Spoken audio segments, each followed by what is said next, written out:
ஆண்டவனே துணையென்று வாழும் கடகராசி அன்பு சொந்தங்களுக்கு வணக்கங்க. என்னை அழ வைக்கவும் விழ வைக்கவும் 1000 பேர் இருந்தாலும் வாழ வைக்க நீயே இருக்கிறாய் ஈசனே. ஓம் நமச்சிவாய. ஈசபெருமானை வணங்கி இந்த பதிவை நம்ம தொடங்குவோம்.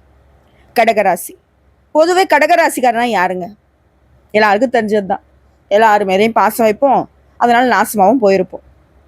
நம்ம நீ வேற இந்த மாதிரி வார்த்தையெல்லாம் சொல்லாத. இதுவும் ஒரு சிலருக்கு பார்த்தீங்கன்னா பிடிக்காத வார்த்தைகள் தான். ஆனால் நம்ம வாழ்க்கையே அப்படிதானே இருக்கு.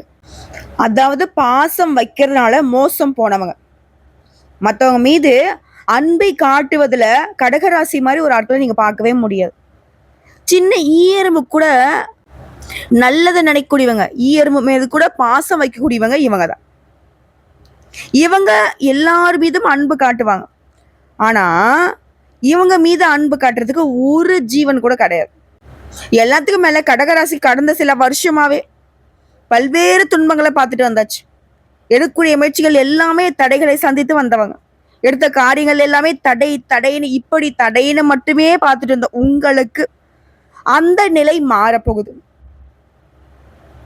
குறிப்பா இந்த ஜூன் மாதத்துல முதல் 15 நாட்கள்ங்கிறது பெரிய வளர்ச்சியை நோக்கி செல்லக்கூடிய காலகட்டமா இருக்க போகுது. எந்த காரியத்தை நீங்க செய்தாலும் சரி வெற்றி உண்டு. ஆனா அந்த விஷயத்த நீங்க எச்சரிக்கையா செய்யணும். கடத்தை பொறுத்த வரைக்கும் தான் எல்லாரும் ஈஸியா கண்டுபிடிச்சிடுறாங்க இல்லையா? அடுத்து இந்த புள்ள இதுதான் பண்ண போகுது, அடுத்து இந்த பையன் இதுதான் பண்ண போறான் அப்படின்னு. ஏன்னா நமக்கு தான் ஒளிமறைவு தெரியுது இல்லையா? நம்ம என்ன செய்ய போறோங்கிறத அடுத்தவங்களுக்கு தெரிஞ்சுட்டாவே போதுங்க. அதோட ரிசல்ட்டை அவங்க முடிவு பண்ணிடுறாங்க. நம்மளும் அசால்ட்டா விட்டுறோம். சரி வீடு பார்த்துக்கலாம் அப்படிங்கிற மாதிரி. என்னதான் இத்தனை நாட்களாக தடைகள் இருந்தாலும் சரி, கடகராசிக்காரங்க ஜூன் மாதத்துல தடைகளை உடைக்க போறீங்க. பண மழை கொட்ட போகுது. குறிப்பா சுருக்கமா சொல்றேங்க, வருமானம் அதிகரிக்கும். அதே இடத்துல செலவு வரும், ஆனா சுப செலவுகள் வரும். வேலையிலும் சரி தொழிலையும் சரி முயற்சிக்கு உண்டான பலன் கிடைக்கும். பணியிடங்கள்ல மேல் அதிகாரம் கிட்ட அங்கீகாரமும் கிடைக்கும், பாராட்டும் கிடைக்கும். உடல் நலம் மேம்படும். இது எடுத்துக்காட்டா ஒரு சில விஷயங்களை சொல்லியிருக்கேன். இப்ப தெளிவா உங்க ராசியில எந்தெந்த கிரகங்கள் எங்கெங்க இருக்காங்க, இதை அடுத்து இந்த மாதத்துல எந்தெந்த கிரகங்கள் மாற்றமாகறாங்க, அதாவது ஒரு மனுஷனுக்கு எந்த அளவுக்கு உசுறு முக்கியமோ அந்த அளவுக்கு ஜோதிடத்துல நவகிரகங்கள் முக்கியம். இந்த நவகிரகங்களுடைய அமைப்பை வைத்துதான் நமக்கு நல்லதும் கெட்டதும் தீர்மானிக்கப்படுது. ஸோ கடகராசிகளுக்கு பொதுவா சொல்லணும்னா உங்க ராசியில எந்தெந்த கிரகங்கள் எங்கெங்க இருக்க போறாங்க இதை பொறுத்து பலன்கள் சொல்லப்படுது. இப்போ தலைப்பு பார்த்திருப்பீங்க, உயிரே போனாலும் இதை மட்டும் செய்யாதீங்கன்னு போட்டிருக்கேன். அது மட்டும் இல்லாம மறுபிறவி நீ எடுக்கக்கூடிய நேரம்னு போட்டிருக்கேன். கடகராசிக்காரங்க ஜூன் மாதம் 7ஆம் தேதிக்கு பின்னாடி உங்க வாழ்க்கையில நிகழக்கூடிய அதிசயங்களும் என்னங்கிறத தெளிவா பார்க்கணும். இப்போ கடகராசி புனர்பூசம் நட்சத்திரம் 4ஆம் பாதம், பூசம் நட்சத்திரம், ஆயில்யம் நட்சத்திரம். உங்க ராசியில கிரக நிலைன்னு பார்த்தோம்னாக்கா ராசியில சந்திர பகவான் உங்களுடைய அதிபதி, அவர் கூடவே பூமிக்காரகனை சொல்லக்கூடிய செவ்வாய் பகவான் 2 பேரும் கூட்டணியில. அடுத்து தன வாக்கு குடும்பஸ்தானத்தை பொறுத்த வரைக்கும் பாம்பு கிரகம்னு சொல்லக்கூடிய கேது பகவான். அடுத்து அஷ்டமஸ்தானத்தை பொறுத்த வரைக்கும் சனீஸ்வர பகவான், அவர் கூடவே பாம்பு கிரகத்துல முதல்ல இருக்கக்கூடிய ராகு பகவான். ஸோ இவங்க 2 பேரும் கூட்டணியில. அடுத்த தொழில் ஸ்தானத்தை பொறுத்த வரைக்கும் சுக்கிர பகவான், லாபஸ்தானத்தை பொறுத்த வரைக்கும் சூரிய பகவான், அவர் கூடவே புதன் பகவானும் கூட்டணியில.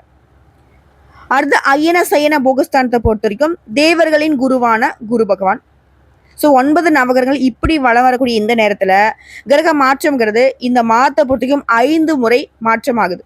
2/6/2025 முதல்ல புதன் பகவான் லாபஸ்தானத்துல இருந்து அயன சயன போகஸ்தானத்துக்கு மாறாரு. 2வது 8/6/2025 அன்னைக்கு செவ்வாய் பகவான் ராசியில இருந்து தன வாக்கு குடும்பஸ்தானத்துக்கு மாறாரு. 3வது 14/6/2025 அன்னைக்கு சூரிய பகவான் லாபஸ்தானத்துல இருந்து அயன சயன போகஸ்தானத்துக்கு மாற போறார். 4வது 22/6/2025 அன்னைக்கு புதன் பகவான் அயன சயன போகஸ்தானத்துல இருந்து ராசிக்கு மாறுறாரு. கடைசியா மாதத்துடைய இறுதி நாட்கள்னு சொல்லக்கூடிய 29/6/2025 அன்னைக்கு சுக்கிர பகவான் தொழில்ஸ்தானத்துல இருந்து லாபஸ்தானத்துக்கு மாறாரு. இதை வச்சு கடகராசியை பொறுத்த வரைக்கும் எந்த ஒரு விஷயத்துமே அது எப்படி நடக்கும், அதனால நமக்கு சாதகமான பலன் கிடைக்குமா பாதகமான பலன் கிடைக்குமான்னு சொல்லிட்டு முன்கூட்டியே யூகித்து அதற்கு ஏற்ற மாதிரி நடந்து கொள்ளும் திறமை கொண்டவங்க கடகராசிக்காரங்க. அழகும் அறிவும் நிறைந்தவர்கள். ஆனா எங்க ஏமாறுறோம்? பாசம் வச்சு நேசம் வச்சு, அதாவது மோசம் போன முட்டாள் ராசியாக மாறக்கூடிய இடம்னாக்க அந்த பாசம். அது இல்லைன்னா கடகத்தை யாராலையுமே அசைக்கவே முடியாது. ஓகேங்களா? சரி, அது ஒரு பக்கம் இருக்கட்டும். யாரு தான் என்னதான் உங்களை ஏமாத்தினாலும் ஒரு நாளும் கடகத்துடைய கண்ணீருக்கு அவங்க பதில் சொல்லியே ஆகணும். சரிங்களா? அதற்கு மாற்றம் தரக்கூடிய வகையில இது நாள் வரைக்கும் நீ பட்ட கஷ்டம் போதும்பா, நல்லா இரு அப்படின்ற மாதிரி இந்த ஜூன் மாதம்ங்கிறது உங்க வாழ்க்கையில ஒரு நல்ல மாதமா இருக்க போகுது. ஏன் அதிர்ஷ்டகரமான மாதம்னே சொல்லலாம். ஸோ உங்களை பொறுத்த வரைக்கும் வீண் செலவு இந்த மாசத்துல இருக்காது. குடும்பத்துல இருக்கிறவங்களாம் உங்களுக்கு மதிப்பு கொடுப்பாங்க. எந்த வேலையும் நீங்க எடுத்தாலும் சரி, முடிக்கிறதுல இருந்த தடை தாமதங்கள் நீங்க போகுது. ஆனா ஒரு விஷயத்த மட்டும் உசிரே போனாலும் செய்யக்கூடாதுன்னு சொன்னலையா, வீண் விவகாரங்கள்ல தலையிடுவதையும் மற்றவங்களுக்காக வாதாடுவதையும் தவிர்க்கிறது நல்லது. இதை எழுதி வச்சுக்கோங்க, மனசுல நல்லா பதிய வச்சுக்கோங்க கடகராசிக்காரங்க. மற்றபடி வருமானம் கூடுது, மன திருப்தி உண்டாகுது. அதே போல தொழில வியாபாரத்துல இருக்கிறவங்களுக்கு புதிய ஆர்டர்கள் பெறுவதில் எந்த தாமதம் நீங்குது. குறிப்பா தொழில் செய்றீங்க இல்லையா, உங்களுக்கு என்னதான் வரவு இருந்தாலும் திடீர் முதலீடு செய்யறதுக்கான கொஞ்சம் செலவும் போகும். ஆனா தொழிலை பொறுத்திருக்கும் முதலீடுங்கிறது உங்களுக்கு செலவு கிடையாது. அடுத்த உத்தியோகத்துல இருக்கிறவங்க ரொம்ப கவனமா இருக்கிறது நல்லது. மேல் எடுத்துக்கிட்ட கனிவா நடந்துக்கோங்க. இதை தொடர்ந்து நண்பர்கள் மற்றும் உறவுக்காரங்க உங்களுக்கு உதவிகரமா இருப்பாங்க.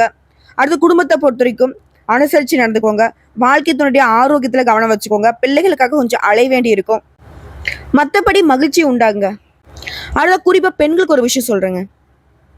அடுத்தவங்களுக்கு ஒரு பிரச்சனை வருது இல்லையா, அது நான் சரி பண்றேன்னு சொல்லிட்டு முன்னாடி போய் நிப்பீங்க இல்லையா, அந்த முயற்சி கூட நீங்க செய்யக்கூடாது.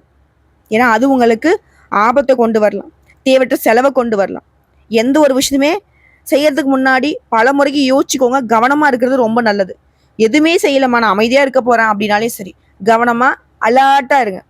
அதே போல கலைத்துறையில் இருக்கவங்களுக்கு முயற்சிகள் சாதகமான பலன் கொடுக்கும். பணவரத்து அதிகமாகும். தொழில் தொடர்பான காரியங்களை யோசிச்சு செய்யறது நல்லது. வீண் கவலைகள் ஏற்பட்டு நீங்கும். பணவரத்து திருப்தி கொடுக்கும். புத்தி சாதுரியத்தால எப்பேற்பட்ட சூழ்நிலையுமே சமாளித்து வெற்றியும் காண்பீங்க. அடுத்த அரசியல் துறையில் இருக்கவங்களுக்கு மேலிடம் நீங்க சொல்றதை கேட்டு நடக்குங்க. உடைய எண்ணங்கள் பலித்தமாகும். கோர்ட்டு கேஸ் வழக்கல்ல சாதகமான நிலை காணப்படும். நீங்க மற்றவங்களுக்கு உதவிகரம் நீட்டுவதில் தயங்கவே மாட்டீங்க. பேச்சு திறமை அதிகமாகும். அடுத்த கல்வியை பொறுத்திருக்கும் மாணவர்களுக்கு டீச்சர்ஸோட உதவியோட பாடங்கள்ல இருக்கக்கூடிய சந்தேகத்தை உடனே கேட்டு தெரிஞ்சு தெளிவா படிக்கிறது நல்லது. அடுத்த மனசுல உற்சாகம் பிறக்கும். இந்த மாணவர்களை பொறுத்த வரைக்குமே உயர்கல்வி படிக்கக்கூடிய மாணவர்களுக்கு நல்ல மாதமா இந்த மாதம் இருக்கும். நல்ல கல்வி நிறுவனங்களை சேரக்கூடிய வாய்ப்பு கிடைக்கும். ஏன் அப்படின்னா 4ஆம் இடத்துக்கு அதிபதியான சுக்கிர பகவான் 10ஆம் இடத்துல அமர்வதனால நிறைய பேருக்கு கேம்பஸ் இன்டர்வியூலே வேலை கிடைக்கும். குறிப்பா 10ஆம் வகுப்பு 11ஆம் வகுப்பு 12ஆம் வகுப்பு படிக்கிறவங்களுக்கு அபாரமான வளர்ச்சி இருக்கும். தெய்வத்துடைய அனுகூலம் பரிபூர்ணமா கிடைச்சிருக்கு. அடுத்து பெண்களை பொறுத்த வரைக்கும் கலைத்துறை சேர்ந்தவங்களுக்கு அமோகமான காலகட்டங்க. வேலைக்கு முயற்சிறீங்களா, நல்ல வேலை கிடைக்கும். உங்களுடைய மதிப்பும் மரியாதையும் குடும்பத்திலுமே உயரப்போகுது. அடுத்த அரசியல் தலைவர்கள் சூரிய பகவானை பொறுத்த வரைக்கும் முதல் 15 நாட்களுக்கு பாதக ஸ்தானத்துல இருக்கிறார். பின்னாடி விரயஸ்தானத்துக்கு போறார். அஷ்டம சனி உங்களுக்கு விலகுவதனால அரசியல் தலைவர்களுக்கு இருந்த பெரிய தடைகள் அனைத்துமே நீங்க போகுது. பொதுமக்களுக்கும் சரி, உங்களுக்கும் சரி, இடையே இருந்த இடைவெளிங்கிறது குறையுது. புரிதல் ஏற்படுதுங்க. எதிரிகளுடைய தொல்லைகள் மறையுது. விரயஸ்தானத்துக்கு சூரியன் செல்வதனால மனசுல ஒரு விதமான சலிப்பு ஏற்படுறதுக்கு வாய்ப்பு இருக்கு. அந்த சலிப்பை தாண்டி உழைச்சிட்டீங்க அப்படின்னா அரசியல்வாதிகளுக்கு வெற்றிகள் தேடி வரும். அடுத்து வெளிநாட்டு யோகம் 9ஆம் இடத்துக்கு அதிபதி குரு 12ஆம் இடத்துக்கு போய் அமர்வதனால வெளிநாடு செல்லக்கூடிய யோகம் இருக்கு. அடுத்த மாநிலத்துல வேலை செய்யறவங்களுக்கு நல்ல வேலை வாய்ப்பு கிடைக்கும். நிறைய செலவுகள் இருக்கும். இந்த மாதத்தை பொறுத்த வரைக்கும் சிக்கனமாக இருக்கிறது நல்ல பலன்களை கொடுக்கும். அடுத்த தொழில் ரீதியா நிறைய ஸ்டாக்குகளை வாங்கி வைப்பீங்க. என்னதான் அந்த மாதத்துல பெரிய அளவுக்கு லாபம் வரலனாலையும் எதிர்காலத்துக்கு தேவையான அனைத்து விஷயங்களுமே இந்த மாதத்துல செஞ்சு முடிச்சுப்பீங்க. பண விஷயத்துலயும் சரி, கொடுக்கல் வாங்கலையும் சரி, ரொம்ப கவனமா இருக்கணும். அடுத்த வாடிக்கையாளர்களை பொறுத்த வரைக்கும் உங்களை தேடி வரக்கூடிய காலகட்டம், நல்ல மாற்றம் இருக்கும். ஸோ இப்போ வரைக்கும் பார்த்தது கடகராசிகளுக்கு ஜூன் மாதத்தினுடைய பொது பலன்களை பார்த்திருக்கோம். இப்போ கடகராசியில கூட ஒரு நட்சத்திரத்துக்குமே எந்த மாதிரியான பலன்கள் ஜூன் மாதத்துல கிடைக்க போகுது. கடகராசி புனர்பூசம் நட்சத்திரம் 4ஆம் பாதம். தெளிந்த ஞானமும் செல்வாக்கும் கொண்ட உங்களுக்கு இந்த ஜூன் மாதம் யோகமான மாதம். ஏன்னா குரு பகவானை பொறுத்த வரைக்கும் விரயஸ்தானமான 12ஆம் இடத்துல சஞ்சரிக்கிறாரு. அவருடைய பார்வையிலால உடல் ஆரோக்கியத்துல பாதிப்புகள் இருந்தால் அது விலக ஆரம்பிக்கும். தாய் வழி உறவுகிட்ட ஆதரவு கிடைக்கும். மாணவர்களுக்கு படிப்புல ஆர்வம் உண்டாகுது. எதிரிகளால் ஏற்பட்ட பாதிப்புகள் விலகுது. வியாபாரத்தில் ஏற்பட்ட தடைகள் விலகுது. உத்தியோகத்தில் ஏற்பட்ட பிரச்சனைகள் விலக ஆரம்பிக்கும். உடைய செல்வாக்கு வெளிப்படுத்த ஆரோக்கியமாக செயல்பட தொடங்குவீங்க. ஜூன் 2ஆம் தேதி வரைக்கும் புதன் பகவான் சாதகமாக சஞ்சரிக்கிறதுனால எதிர்பார்ப்புகள் பூர்த்தியாகுது. வரவு அதிகமாகுது. புதிய ஒப்பந்தங்கள் கிடைக்கும். கேட்ட இடத்துல கடன் கிடைக்கும். புதுசா இடம் வாங்குறது, வீடு வாங்கக்கூடிய முயற்சிகள் வெற்றியாகும். உத்தியோகத்துல இருக்கிறவங்களுக்கு எதிர்பார்த்த இடமாற்றம், பதவி கிடைக்கும். அரசியல்வாதிகளுக்கு முன்னேற்றம் உண்டாகுது. அஷ்டமஸ்தானத்துல சனி, ராகு இவருடைய சஞ்சரிப்புங்கிறது பாதிப்பு ஏற்படும் அப்படின்னு பயப்பட வேணாம். ஏன்னா குருடைய பார்வையினால தலைக்கு வருவதெல்லாம் தலைப்பாகையோட போயிடும். பெரிய அளவுல நீங்க பயந்திருந்த விஷயம் காணாமல் போகும். எந்த விதமான நெருக்கடியுமே உங்களுக்கு ஏற்படாமல் போகும். குடும்பத்துல நிம்மதியான நிலை இருக்கும். கணவன் மனைவிக்கிடையே ஒற்றுமை அதிகமாகும். உங்களை பொறுத்த வரைக்கும் நீங்க செய்ய வேண்டிய பரிகார வழிபாடு, அனுதினமும் சுந்தர மகாலிங்கத்தை வழிபாடு செய்ய சுபிக்ஷம் உண்டாகும். அடுத்த பூசம் நட்சத்திரம், எந்த இடத்துல இருந்தாலும் சரி அந்த இடத்துல முதன்மையா இருக்கணும். இதுதான் உங்களுடைய குணம். உங்களுக்கு இந்த ஜூன் மாதம் நன்மை தரக்கூடிய மாதம். அஷ்டம ஸ்தானத்துல சனி பகவானும் ராகுவும் சஞ்சாரம் பண்றது உங்களுக்கு ஒரு விதமான பயம் இருக்கும். அஷ்டம சனின்ற பயம் இருக்கும், ராகு என்ன செய்வாரோ அப்படின்ற பயமும் உண்டாகி இருக்கும். ஆனா அஷ்டம சனியும் ராகவியுமே குரு பகவான் பார்க்கறதுனால இந்த காலகட்டத்துல எந்த விதமான பாதிப்புமே உங்களுக்கு ஏற்படாமல் போகும். இது வரைக்கும் இருக்கக்கூடிய நெருக்கடி கூட விலக போகுது. பட்ட அவமானங்கள் எல்லாமே நீங்க போகுது. தடைப்பட்ட வேலைகளை கூட இப்ப செஞ்சு முடிச்சுப்பீங்க. உடல் அளவிலும் சரி, மனதளவிலும் சரி. பாதிப்பு பயம் நீங்குது. எதிரிகளால ஏற்படுத்த தொல்லைகள் விலகுது. செல்வாக்கு வெளிப்படுது. உங்களுக்கு நெருக்கடி கொடுத்தவங்க பலவீனம் ஆவாங்க. வியாபாரத்தில் எதிர்பார்த்த லாபம் உண்டாகுது. தொழில முன்னேற்றத்தை அடைய போறீங்க. புதுசா வாகனம் வாங்குறது, வீடு வாங்குறது, இது போன்ற முயற்சிகள் வெற்றியை கொடுக்கும். கடன் அடைப்படும். அதற்கேற்ற வகையில வருமானம் இருக்கும். தன குடும்ப வாக்குஸ்தானத்துல கேது பகவான் சஞ்சாரம் குடும்பத்துல ஒரு குழப்பம் இருந்துகிட்டே இருக்கும். உடைய வார்த்தைகளால தேவையற்ற பிரச்சனைகள் ஏற்படுறதுக்கு வாய்ப்பு இருக்கு. பண விவகாரங்கள்ல சங்கடங்களை சந்திக்கிறதுக்கு வாய்ப்பு இருக்கு. வார்த்தைகளை நிதானம் தேவை. குடும்பத்தார்கிட்ட அனுசரணையா இருந்துக்கோங்க. கணவன் மனைவிக்கிடையே இந்த காலகட்டத்துல முடிஞ்ச வரைக்கும் அனுசரியா நடந்துக்கோங்க. உத்தியோகத்துல இருக்கிறவங்களுக்கு பிரச்சனைகள் முடிவுக்கு வருது. அரசியல்வாதிகளுக்கு செல்வாக்கு உயருது. மாணவர்களுக்கு படிப்புல அக்கறை கூடுது. விவசாயிகளுக்கு நெருக்கடிகள் விலகுது. உங்களை பொறுத்திருக்கும் செய்ய வேண்டிய பரிகார வழிபாடு, அனுதினமும் சங்கர ராமேஸ்வரரை வழிபாடு செய்ய சங்கடங்கள் போகும், சந்தோஷம் நிலைக்கும். அடுத்த ஆயில நட்சத்திரம், புத்திசாலித்தனமாகவும் தெளிவாகவும் செயல்பட்டு உங்களுக்கு தேவையானதை நீங்களே அடையக்கூடிய மனப்பான்மை கொண்டவங்க. உங்களுக்கு அந்த ஜூன் மாதம் யோகமான மாதம். உங்களுடைய தன குடும்ப வாக்கியாதிபதி லாபஸ்தானத்துல சஞ்சரிக்கிறதுனால வரவு அதிகரிக்குது. தொழில் வியாபாரத்துல ஏற்படுத்த நெருக்கடிகள் விலகுது. நஷ்டத்துல இயங்கிய தொழில கூட இப்போ லாபத்தை எதிர்பார்க்க முடியும். வருமானம் பல வழிகள்ல வர ஆரம்பிக்கும். அரசு வழி முயற்சிகள்ல லாபம் உண்டாகுது. வெளிநாடு செல்வதற்காக நீங்க மேற்கொள்ள முயற்சிகள் எல்லாம் வெற்றி பெறும். அந்நியர்களால ஆதாயம் அதிகமாகும். குறிப்பா பொன் பொருள் சேருங்க. சுக்கிர பகவான் சாதகமா சஞ்சரிக்கிறாரு. ஒரு சில புதுசா வண்டி வாகனம் வாங்குவீங்க. இது எடுத்து ஜூன் 2ஆம் தேதி வரைக்கும் புதனும் சாதகமா சஞ்சரிக்கிறதுனால புத்திசாலித்தனமா செயல்பட்டு நினைச்சதை சாதித்துக் கொள்ள போறீங்க. எதிர்பார்த்த பணம் கைகோரும். வியாபாரத்துல முன்னேற்றம் உண்டாகுது. கலைஞர்களுக்கு புதிய ஒப்பந்தங்கள் கிடைக்கும். வியாபாரத்துல உங்களுக்கு இருக்கக்கூடிய நெருக்கடிகள் விலகுது. அடுத்த மாணவர்களை பொறுத்த வரைக்கும் படிப்புல முன்னேற்றம் உண்டாகுது. பெண்களுடைய நீண்ட நாள் கனவுகள் இப்ப நனவாகுது. பழைய கடன்களை அடைக்கிறதுக்கும் சேமிப்பு உயர்வதற்குமே வாய்ப்பு அமையுது. உங்களை பொறுத்த வரைக்கும் அனுதினமும் நீங்க செய்ய வேண்டிய பரிகாரம் மற்றும் வழிபாடு, கண்ணுடைய நாயகியை வழிபாடு செய்ய நினைச்சது எல்லாமே நடக்கும். சோ இப்போ வரைக்கும் பார்த்த விஷயங்கள் என்னங்க? கடகராசிகளுக்கு இந்த ஜூன் மாதம்ங்கிறது எப்படிப்பட்ட மாதமா இருக்க போகுது? இந்த மாதத்துல எந்த மாதிரியான வாய்ப்புகள் உங்களுக்கு கிடைக்க போகுது? அதை நீங்க எப்படி பயன்படுத்தணும்? எந்த விஷயங்கள முற்றிலும் செய்யாம ஒதுங்கி நிக்கிறோம்? எல்லாத்தையும் தெளிவா பார்த்திருக்கோம். இதோட நீங்க செய்ய வேண்டிய முக்கியமான பரிகாரம், பொதுவா கடகராசியில கூட ஒரு நட்சத்திரத்துக்குமே இது பொருத்தமாகுங்க.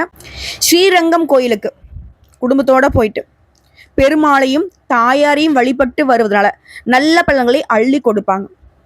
அதே போல 11 பேருக்கு தயிர் சாதத்தை அன்னதானம் செய்வதனால பெரிய நிலைகளுக்கு உங்களை அழைத்து செல்லக்கூடிய யோகம் உண்டாகும். இதோட 2வது பரிகார வழிபாடு, திங்கட்கிழமைகள் தோறும் ஆதி பராசக்தியை வழிபாடு செய்வதனால காரிய தடைகள் நீங்கும், மன அமைதி கிடைக்கும். உங்களை பொறுத்திருக்கும் அதிர்ஷ்டம் தரக்கூடிய கிழமைகள் திங்கள் மற்றும் வெள்ளி. அடுத்த சந்திராஷ்டமம் இருக்கக்கூடிய தினங்கள் ஜூன் மாதம் 17 மற்றும் 18. இந்த 2 நாட்கள் எங்கும் கவனம், எதிலும் கவனம். பெருசா எந்த ஒரு விஷயத்திலுமே கமிட்மெண்ட் வச்சுக்காதீங்க. தொலைதூர பயணங்கள் போகாதீங்க. வண்டி வாகனத்தை பயன்படுத்துறப்ப கவனமா இருக்கணும். பேச்சுக்களை நிதானம் இருக்கணும். புதுசா எந்த ஒரு விஷயத்தையுமே தொடங்குறேன்னு பண்ணிடாதீங்க. ஓகேங்களா? குறிப்பா தொழில உத்தியோகத்துல கவனமா இருக்கணும். குடும்ப விவகாரங்கள்ல மற்றவங்களுடைய தலையீடு எல்லாம் பார்த்துக்கோங்க. இந்த சந்திராஷ்டம நாட்கள்ல கவனம். இதுவே அதிர்ஷ்டம் தரக்கூடிய தினங்கள் ஜூன் மாதம் 27, 28, 29. இந்த நாட்களை உங்களுடைய சுபகாரியங்களோட தொடக்கத்துக்கு பயன்படுத்துங்க. நல்லதே நடக்கும். ஸோ திரும்ப சொல்றேங்க, கடகராசிகளுக்கு உங்க கண்ணீருக்கு பதில் சொல்றதுக்கு யாராலையுமே முடியாதுங்க. ஆனா உங்க கஷ்டங்களுக்கு சிறிதளவு மாற்று மருந்தா இந்த ஜூன் மாதம் அமைஞ்சிருக்கு. வாய்ப்பை பயன்படுத்துங்க. வாழ்க்கையை மேம்படுத்துங்க. வாழ்த்துக்கள்.